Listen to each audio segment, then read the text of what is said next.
Hello again, everybody. It's Todd Stewart's the Horror Nerd here at Groundhogzilla, a.k.a. I Heart Horror Part 3 here in Sayreville, New Jersey. The horror community is gathered here again today for a great cause. We're here supporting the Deborah Heart and Lung Foundation. I'm having a blast. I feel like I am at like a homecoming and I'm seeing family. So many friends and people I've met over the years. And a lot of great people. Speaking of which, I have the distinct honor of sitting here with the sexiest man on earth, championship wrestler, hardcore icon, Jason Knight. Jason, how are you, my friend? Thank you. But, it's minus that sexiest man thing. Listen, like I said, I'm secure enough to say it. You are a good-looking man. I'm just going to say it. So, Jason, you have been in the wrestling game for a long time. What keeps you here? At some point you could just say, hey, I've accomplished a lot. I could ride off into the sunset. You're still getting into the ring. What keeps you motivated to keep at it? Well, actually, for a while there, I kind of walked away, or should I say, I lost myself in the shuffle, because I felt that it really, I didn't belong anymore, getting older and all that. And then, suddenly something changed my mind, and I started feeling better physically as far as the injuries, psychologically too. Training about as hard as I've trained when I was in my 20s and 30s, and the results started showing, and mobility came back, and that feeling within the mind and the heart came back. So here I am. Awesome. I think it's awesome. I'm a child of the 80s, so I grew up in like sort of those days of WWF and Hulk Hogan and Ultimate Warrior and everything. Sure. But ECW came along and I gravitated towards that. Went to the ECW arena in Philly a million times. Oh yeah. So you were always more on that end of things. What was there anything in particular about the edgier side of wrestling that attracted you? Well, actually, in '93, back in '93, I was injured and I had a lower back surgery, and I was going to take about a year and a half off. But here comes Paul Heyman, says, look, we've got this thing going with the Eastern Championship Wrestling. I'd like you to be a part of it. So how can you say no? And to be honest with you, it's not like any other group was breaking down my door, or pretty much any of us that were part of ECW back in the day. So we had an opportunity through Paul Heyman and Todd Gordon to become a collective unit and create something that the fans still remember. And, unfortunately, ECW was very short-lived as the entity that it was back then. Right. However, I think it's like the most talked about group, and if anything should resurface, it's ECW, I believe. And, we always believe in Paul Heyman. Mm-hmm. I'm not going to lie, I was a big Cactus Jack fan. Oh, yeah. Sure, of course. I mean, that man has done so much for the industry, and literally put his body on line, and I think he definitely deserves the props. Such as yourself, I know quite a few people in the wrestling game. I know how hard you guys work, what you put your bodies through, the injuries, the toll it takes. What do you say to the people out there who roll their eyes and say, wrestling's fake?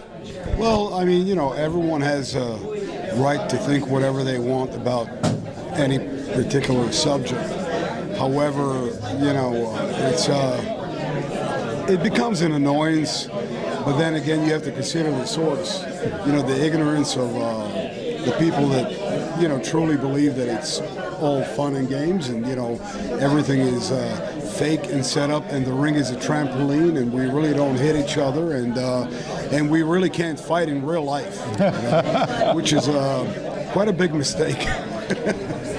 I found it out the hard way. You know, I got a chance to go to an indie wrestling show, and I had some friends there. And I had heard for years that, oh, there's a big spring underneath the ring, and they're like, no, watch us when we put the ring together. And then they said, oh, you want to try it? And they just pushed me backwards, and I fell on my back, and I'm like, okay, I'm done. I'm done. I never want that to happen again. Well, that's why we train. Yeah. And repeat the same thing over and over again, thousands of times, before your body can actually get used to the move or the fall or pretty much anything, And still, things happen. Sure. It happens, and sometimes it's the most innocent-looking move or fall that can determine someone's fate. Sure. So, Jason, in your long career, do you have a particular match that stands out that was very memorable as a favorite? Well, when you line them up, I remember my excitement when I was with WCW, and I did TV shots for them. And actually, my first shot for WCW was a house show. And the late, great Kevin Sullivan booked me to wrestle Mike Rotundo. Okay, That was amazing. The height difference was also, but we made it work. Or should I say, he made it work, because he called it in the ring, and it was a hell of an experience. Especially the fact that I did not get to speak to him until we were about to go get through the curtain. Oh wow! So that really put me to a test that I passed, fortunately enough. And then I had an opportunity to wrestle Ric Flair. I also had an opportunity to wrestle Vader. Nice. Vader was, that was a personal favorite of mine. Yes, Vader. Yeah. That was his very first television match. So I had the honor to be the guy to work with him. And he was just out of Japan and had that big mask helmet thing. Sure. That was an honor. It's kind of like each company, each group. I got to wrestle some legendary performers. Same with WWF or WWE, and of course ECW. It was just an honor being there from '93 pretty much till 2000. And we did so much. I did the intergender matches. We made it work.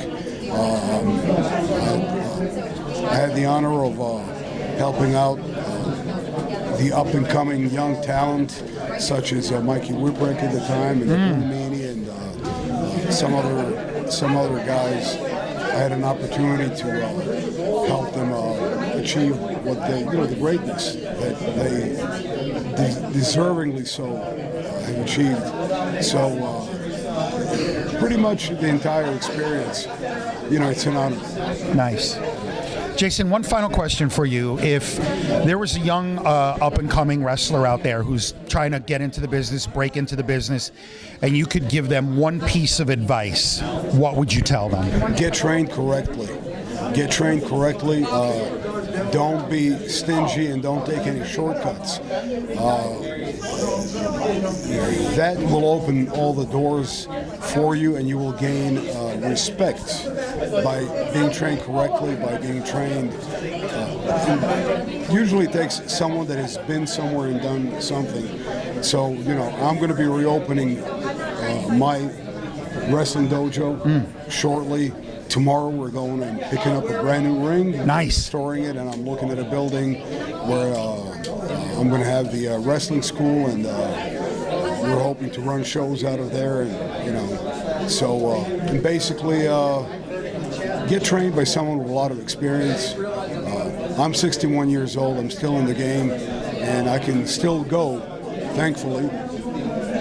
So if you're interested, just hit me up, and again, get trained correctly, and if not by me, by someone that has been there and done that, and that earned respect in the business, in the industry. And, you know, not a fly-by-night, because all that backyard wrestling, you know, it's not going to get you anywhere. They're a dime a dozen. It's dangerous, and it's not respected in our industry. Gotcha. All right. Words of wisdom, everybody, from Jason Knight. Jason, Thank you so thanks much. again for a few minutes of your time. It's always good to see you at these shows. Thank you. Glad we got to know each other a little bit over the years. I'm a huge wrestling fan my whole life, so I get to say I know one of the best. Thank you so much. Jason Knight, everybody, the sexiest man on earth, here at Groundhogzilla 2025. This is the Horror Nerd, Todd Starut, signing off. We'll see all of you in the next interview.